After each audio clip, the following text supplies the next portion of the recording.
Today I'm going over the freshest and most dripped out gear a Berserker can rock for Valtan. Just like your comments always rock my world, I just have to thank you for all the love, especially in the last video.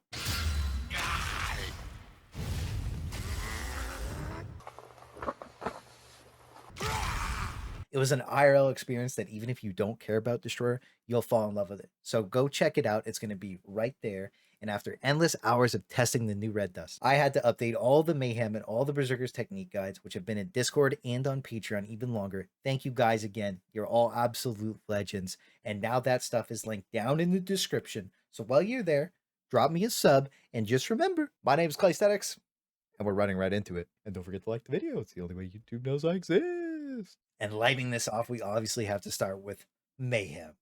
And now that the FOMO kids are gone, we're finally free and ready to pick up our new dripped out relic set. And while you're crafting this gear, just make sure you craft the right pieces, because we are a bit gated until Vicus and you don't want to craft the wrong stuff. I've seen a few people mess it up. So again, this chart is going to be linked somewhere in the description. The best set for Mayhem is going to be Nightmare, and it feels so good. You're going to want to start by crafting your weapon and your hat. And for any relic set, just in general, if you're watching this and like you're just thinking about crafting for any class, whatever, you always want to craft your weapon first for your relic set, no matter what. They have crazy extra stats. Relic gear is just flat out better than the normal gear that we're wearing now. But then you're going to want to craft 2-piece Demon Beast, and that would be for your pants and chest. And then if you get enough bonus mats before Vicus, you're going to want to slot Salvation or Hallucination in your gloves and your shoulders. Both work pretty good, and I'm personally going to be slotting Salvation in those last two, and then switching them over to Nightmare whenever I get the opportunity. And just to quickly talk about stats, you're going to lock it in at 70% crit and 30% swift, and your accessories should be looking something like mine with a crit swift neck and the rest crit. But you can swap one piece to swift, and it works pretty good now that we have the Nightmare set, because too much swift before made you an Umi boy, but now we're a Zoomy boy, so any kind of extra CDR you can get actually helps out quite a bit. And since the red dust changes, there have been some pretty big updates to our loadout. So this is the new best setup across the board, I would say, in my opinion, but it's actually just the best. So that one has to be everyone else's too. But in all seriousness, you can run your build whatever way you want. This is just what I personally found to be the best and what most of the community decided on too. So the only things I would actually change would be if you were going to run Judgment and Conviction, you would slot Conviction on your Tempest Slash and Judgment on your shoulder charge. Both of those can actually proc on multiple hits of abilities. Like here you can see it procs on the last hit of my Tempest Slash, so keep that in mind when you're using them.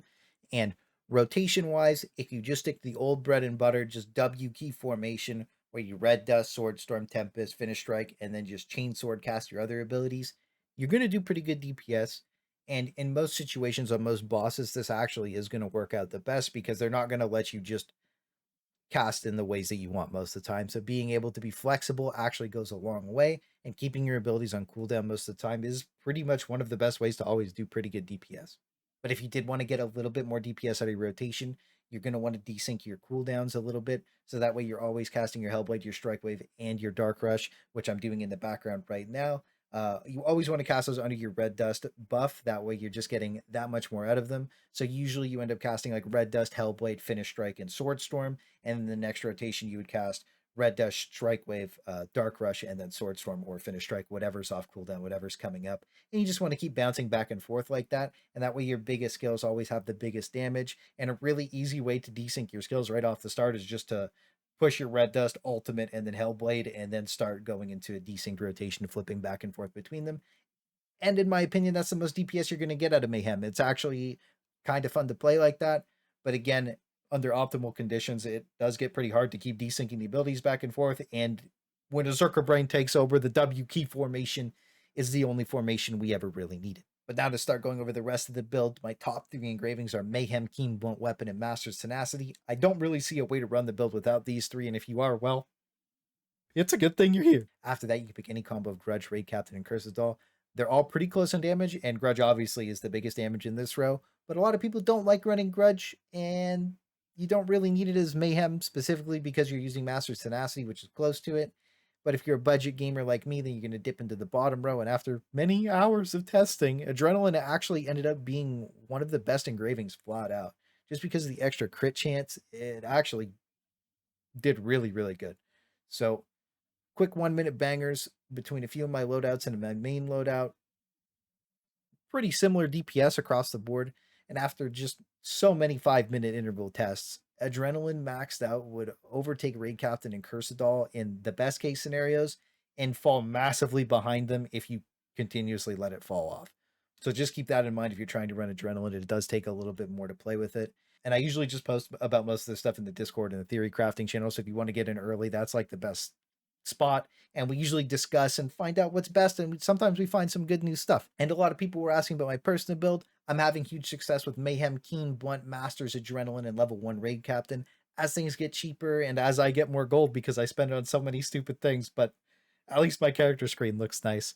I'm probably going to just max out Raid Captain or swap Raid Captain for Grudge. And then whenever 6 engravings come out, I'll probably pick up Curse level 1 or 2 or something. Personally, I don't actually feel like you need Grudge most of the time as Mayhem unless you're struggling with a DPS check. But there isn't really any DPS checks unless you're kind of just bad. So if you don't feel comfortable running Grudge, don't get gatekeeped into it by the FOMO gamers. As Mayhem, it's not this like giga double DPS increase that everybody makes it out to be. It is an increase, don't get me wrong, but like if you're dead, you do 0 DPS. So if you're not actually the best or you just get hit by a lot of stuff because you're full W key and Zerker brain, that don't run it. You know, it's actually not that big of a deal. Good game knowledge, understanding of your character and the fights is just going to help you pull ahead of everyone else. If you don't believe me, just go run it down the training room. You have full access to it too. It's just not fun to go test it all the time, but I made sure I tested all of it. So other than that, nothing else is really a secret, and you'll be all good to go dumpster this thick boy as Mayhem. But we have heard whispers from Google Translate of Brazil's secret, and we have to know how to run it down with it too. And of course, you already know I'm talking about Berserkers Technique. This build is actually top tier, and it just plays like an assassin. And it kind of feels like that because you're forced into back attacking as Berstech, whereas Mayhem, you can just attack from anywhere. You do want to attack from the back all the time as both of these specs, but Mayhem gives you a little more leeway. Berstech gives you none. You have to attack from behind as the spec. So it does take a little more game knowledge and a little more preparing. But if you look at KR, their gear's all over the place. I think Salvation, Dominion, and Nightmare all have a lot of potential in either raw damage or cooldown reduction scaling. And Nightmare lets you actually play as both specs. So, I mean, like, it's never a bad choice. So you can pick for yourself there. And currently, in our version, you can run 4-piece Dominion, which is pretty cracked. So I have that set up right there. But my personal recommendation, and the boys in the ZERKERGANG community Discord that value big crits over everything else, we all decided on Entropy. Just because it locks you in at 100% crit chance and gives you everything Berstech wants. So obviously you lock in your weapon first, and then your hat, and then go for 2-piece Dominion for chest and pants, and then rock 2-piece Argos for gloves and shoulders. I'd rock the crit chance set so you can get the cap, and it would be very similar to when Vicus comes out. You're going to swap those 2 pieces out for 2 more pieces of Entropy, and it's going to give you that 20% crit chance as well. So you're just swapping crit chance for crit chance, and that way nothing in your build changes too drastically. And stat-wise for Entropy, you're going to want to run 70% spec and 30% swift. And the best possible layout for this is just like a swift spec neck with the rest being spec.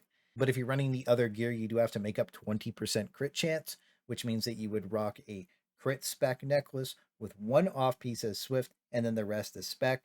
So some things to think about there, but it's basically everything that you're going to need for Berstech. And I've made some massive changes to this build, and the flow is insane, the damage is cracked, and it lets you enrage super fast. But to support that, we're going to need to rock our big 3 engravings, which are going to be Grudge, Ambushmaster, and Precise Dagger. We want to lock our crit chance at 100%, 30 from Berstech, 20 from PD, 10 from Back Attack, 25 from Argos. It overcaps us by 5% when we include our skill buffs, but getting to this cap actually feels super important as this build. And once we swap our Argos pieces out down the line, we're still at 100% crit chance. And obviously you do need to run Berserkers Technique, but even at level 2, it starts outperforming Keen Blunt Weapon because it gives you 50% crit damage with no pullback, no drawback whatsoever. So it really lets you flex pick it and make your build strong in so many different ways, especially paired with that Entropy set. And then in the situation where you don't want to run Precise Dagger, you can just swap your necklace over to crit spec and make up the crit chance that PD gives you. And in that case, I would swap for Spirit Absorption because it just makes this build feel buttery smooth. So there's a ton of ways to run this build. And a lot of people did ask me why you wouldn't want to run Keen Blunt as the setup when we start creeping up this little crit damage chart here. Other stuff starts out scaling it at about 320% and 100% crit chance. And anything after that is just entering Giga Chad crit damage daddy status. And you're literally going to be off of this chart. So do whatever you want. I mean, if you want to be 370% crit damage, I mean, that's a pretty Chad move in itself. So really, Who am I to tell you what to do with your build? If you want to have 370% crit damage, you take 370% crit damage. And if anybody gatekeeps you from that, never let them. So now to go over that Berserkers Technique. Brand new build, brand new rotation, all the new skills, everything that I'm talking about. First thing you're going to notice, Mountain Crash is our new counter, and it's better than Chainsword could ever dream of being. The next thing is that we don't have Shoulder Charge anymore, so you can technically replace it with a Windblade, but the reality is, if you don't have Windblade up, make sure you have your spacebar. You could end up in some trouble. It does end up being a really good skill just for movement. If you PvP a lot, you know Windblade is pretty cracked. But one thing to notice is that you have focus on all these skills. If you have level 5 focus, it actually lets you get into Enrage in about 30 seconds. Now I'm going to go over the rotation, how the skills really work. I think this is going to take me about like 35 seconds to Enrage. So those level 5 tripods for focus are going to be really important. That way you can actually get into your Enrage super quickly. You can see I just dumped the bottom row of skills starting with Maelstrom to get that 25% crit chance, and then I do a top row of skills just to get even more damage. And as you can see, my Enrage bar is already getting pretty high up there, and it's only going to take me that one extra skill, but you know, you could already be in there. The main thing is don't cast your red dust until you get into bursting again. Your second red dust needs to be in your burst mode. So you pop burst mode, you red dust, you ultimate, and then immediately you're going to pop to your Z button for your bloody rush. Look at that damage. It's just so crazy. You start popping off. Now, I do cast a Hellblade here, and it's just to sync it up with my next red dust. So I also don't cast Strike Wave or Finish Strike until my red dust comes back up. And this is that cooldown desync that I was talking about. You start flipping back and forth between the skills. And as you can see, my red dust is going to line up right as my Hellblade comes off cooldown. And once you get in this flow, the build just feels insanely good. I know a lot of people counted Brazil's Secret down and out, but the reality is that its compensation level is on par with the biggest of hammers.